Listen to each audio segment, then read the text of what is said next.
सांसद श्री रमेश पोखरियाल निशंक जी,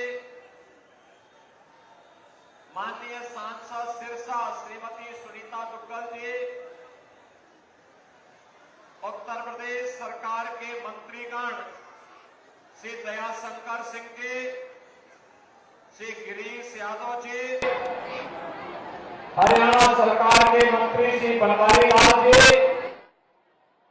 माननीय विधायक श्री संजय सिंह जी, जिलाध्यक्ष भाजपा सुमेश भाया जी, पूर्व विधायक तिलारा श्री मामन सिंह जी, प्रदेश महामंत्री एससी मोर्चा श्री रामकिशन मेघवाल जी, प्रदेश उपाध्यक्ष ओबीसी मोर्चा प्रवीण यादव जी, कपिल वैद्य जी, शीशराम कंवर जी, बलजीत दायमा जी, जयप्रकाश यादव जी, कीटू जाटव जी, राजू विस्ता जी, पूर्व विधायक सहेंद्र रमाला जी, और आज यहां पर उपस्थित ओम प्रकाश यादव जी, तिलारा विधानसभा क्षेत्र से जुड़े हुए भारी संख्या में इतनी देर के बावजूद उपस्थित भाइयों और बहनों, इस पावन धरा को नमन करते हुए आप सबका मैं हृदय से अभिनंदन करता हूं, स्वागत करता हूं। भाइयों बहनों, नामांकन के दिन भी मैं यहां पर आया था और नामांकन के दिन आकर के मैंने राजस्थान की जनता जनार्दन से अपील की थी कि भाइयों बहनों, यहां पर हम लोग जिन्हें प्रत्याशी बनाकर के उतार रहे हैं, वह केवल तिजारा के विकास के लिए ही नहीं, बल्कि तिजारा को राजस्थान का सितारा बनाने की दृष्टि से वे आपके बीच में उतर रहे हैं। भाइयों बहनों, हम सब जानते हैं 5 साल राजस्थान के कांग्रेस नेतृत्व सरकार के कार्यकाल अत्यंत पीड़ादायक और राजस्थान के एक जनता को कराने के लिए मजबूर करने वाली सरकार रही है। इस सरकार के पास न विकास की कोई कार्य योजना है, न कोई कार्यक्रम है। इस सरकार ने केवल भ्रष्टाचार को बढ़ावा दिया है। अराजकता, कर्फ्यू, गुंडागर्दी, माफियागिरी इस सरकार की पहचान बन चुकी है। इस सरकार के कारनामों के कारण आज राजस्थान, जो वीर और वीरांगनाओं की भूमि है, अपने शौर्य और पराक्रम के लिए जाना जाता रहा है। भक्ति और शक्ति का अद्भुत संगम है। संतों, ऋषि मुनियों के सानिध्य में जिसने देश के अंदर अपना एक गौरव प्राप्त किया था, और राजस्थान आज करा रहा है। भाइयों बहनों, इस सरकार के कारण आज राजस्थान भ्रष्टाचार में नंबर 1 हुआ है। इस सरकार के कारण राजस्थान आज यहां पर महिला संबंधी अपराध में नंबर 1, साइबर अपराध में नंबर 1, अराजकता और गुंडागर्दी में नंबर 1, और यही नहीं, सबसे महंगा डीजल और पेट्रोल राजस्थान के अंदर, सबसे अधिक बिजली की दर राजस्थान के अंदर, और महंगाई इंडेक्स में भी राजस्थान आज के दिन पर नंबर 1 हो गया है। सबसे अधिक पेपर लीक की घटनाएं भी राजस्थान के अंदर। भाइयों बहनों, इन्हीं माफिया और इन्हीं गुंडों के खिलाफ हम लोगों ने उत्तर प्रदेश में एक नया अनुसंधान किया, और उस अनुसंधान का नाम ही है बुलडोजर।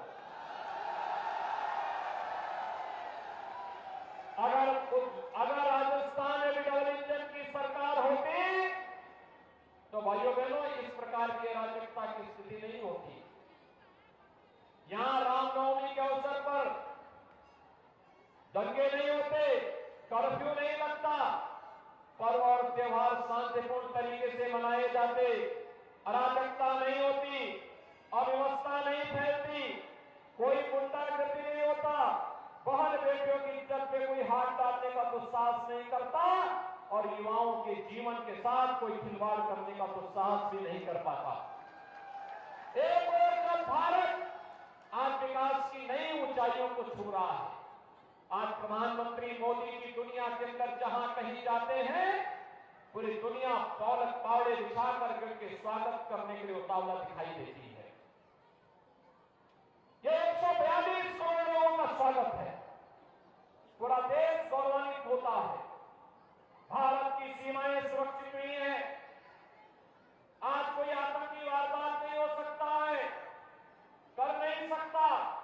आतंकवादी और आतंकवादियों के आकाओं को भी पता है कि अगर आतंकी घटना को अंजाम दिया तो फिर इसका खामियाजा क्या होगा, क्योंकि ये नया भारत है, छेड़ता नहीं है, लेकिन कोई छेड़ता है तो उसको छोड़ता भी नहीं है। ये नया भारत है, ये समस्या नहीं समाधान पर विश्वास करता है। समाधान भाइयों बहनों, आपने देखा होगा समाधान किस रूप में समाधान, हर समस्या का समाधान। कांग्रेस ने आतंकवाद किया, मोदी जी ने धारा 370 को समाप्त करके इसकी समस्या का समाधान दिया। कांग्रेस ने नक्सलवाद किया, मोदी जी ने गरीब कल्याणकारी योजनाएं देकर के इसका समाधान दिया। कांग्रेस ने अराजकता दी, मोदी जी ने कनेक्टिविटी देकर के इसका समाधान दिया। आज देश के अंदर वर्ल्ड क्लास इंफ्रास्ट्रक्चर बन रहा है, highway, railway, rapid rail, metro, airport, हवाई चप्पल पहनने वाला भी हवाई जहाज की यात्रा करेगा, यह मोदी जी ने साकार करके दिखाया है। इंडस्ट्री लग रही है, इसके लिए नए नए स्कीमें बन रही हैं। एक नया भारत है, सुरक्षा का वातावरण देश के अंदर अच्छा, लेकिन कांग्रेस शासित राज्यों में यह अराजकता की ओर बढ़ चुका है।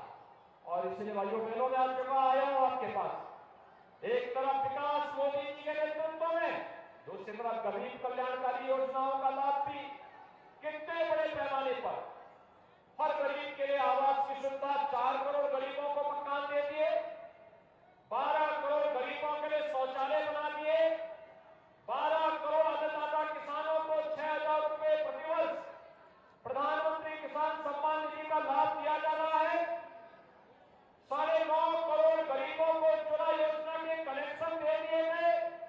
और यही नहीं, विकास की हर योजना का लाभ, चाहे वह हर घर नल योजना के माध्यम से हो, चाहे वह कोरोना कालखंड समेत अगले 5 वर्ष के लिए 5 किलो राशन हर गरीब को उपलब्ध कराना, 80 करोड़ गरीब भारत के अंदर प्रतिमाह प्रधानमंत्री मोदी जी के द्वारा दिया जाने वाले राशन की सुविधा का लाभ ले रहे हैं।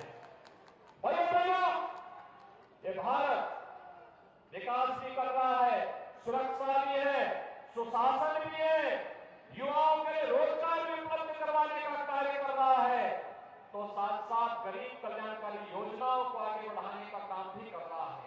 और ये नए भारत का ही परिणाम है भाइयों बहनों, ये नया भारत ही है।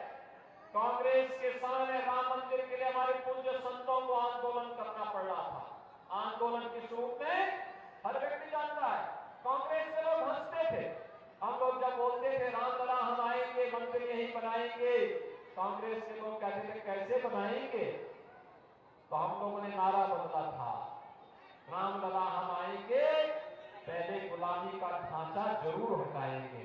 और गुलामी का ढांचा हटाना, और फिर मैं आपसे कहने के लिए आया, भाइयों बहनों, आज तो अयोध्या में राम मंदिर बन रहा है, कोई संदेह किसी को? कोई संदेह? कांग्रेस होती तो क्या राम मंदिर बन गया होता क्या? कांग्रेस रहती तो कोरोना समाप्त हो गया होता क्या? भाइयों बहनों, डबल इंजन की सरकार राजस्थान में भी आवश्यक है।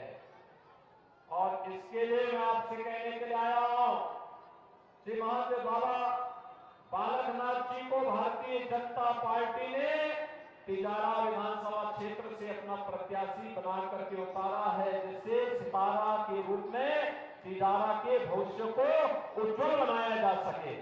सहमत हैं? आप मुझे एक बात बताओ,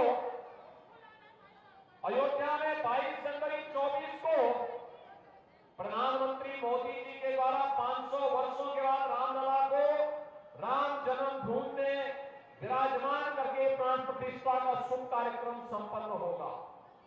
आप में से तिजारा से कितने लोग वहां जाने के इच्छुक हैं? कितने लोग इच्छुक हैं? पूरा तिजारा लगता है कि अयोध्या जाने का इच्छुक है। आप मुझे बात बताओ कि आपका वोट रूपी आशीर्वाद कमल चुनाव चिन्ह पर श्री बाबा बालकनाथ जी को प्राप्त होगा। सभी लोग सहमत हैं? और मैं भी बाबा बालकनाथ जी से कहूंगा कि जयपुर में शपथ लेने के बाद 22 जनवरी के बाद तिजारा के राम भक्तों को लेकर के वे अयोध्या जरूर पधारें। अयोध्या की व्यवस्था तो हम लोग देख लेंगे। सहमत हैं? सभी लोग सहमत हैं? भाइयों बहनों, कल सायंकाल चुनाव प्रचार बंद हो जाएगा। परसों एक दिन की छुट्टी रहेगी। उस दिन घर घर जाकर के कन्वेंसिंग और फिर 25 नवंबर को पहले मतदान। फिर सहमत हैं? सभी लोग सहमत हैं? भारी बहुमत से विजयी बना के भेजेंगे। सभी लोगों की जमानत जब्त करेंगे। भाइयों बहनों, इस अवसर पर मैं यहां के पूर्व विधायक श्री मामन सिंह जी का हृदय से धन्यवाद करता हूं। मेरा उनसे आज से संबंध नहीं, जब मैं सांसद था तब से मेरा उनसे संबंध है। वे लोकप्रिय विधायक के रूप में काम किए और जब बाबा बालकनाथ जी की घोषणा हुई, उन्होंने कहा कि मैं भी बाबा बालकनाथ जी के साथ खड़ा होकर के उनको समर्थन करता हूं।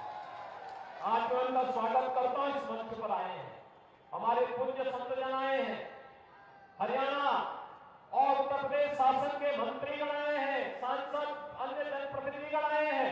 इन सभी का मैं हृदय से अभिनंदन करता हूं और आप सभी का अभिनंदन करते हुए आप सबका आह्वान करता हूं 25 नवंबर को कमल चुनाव चिन्ह पर बाबा बालकनाथ जी को भारी बहुमत से विजयी बनाने की अपील आप सबसे करता हूं। सभी लोग सहमत हैं?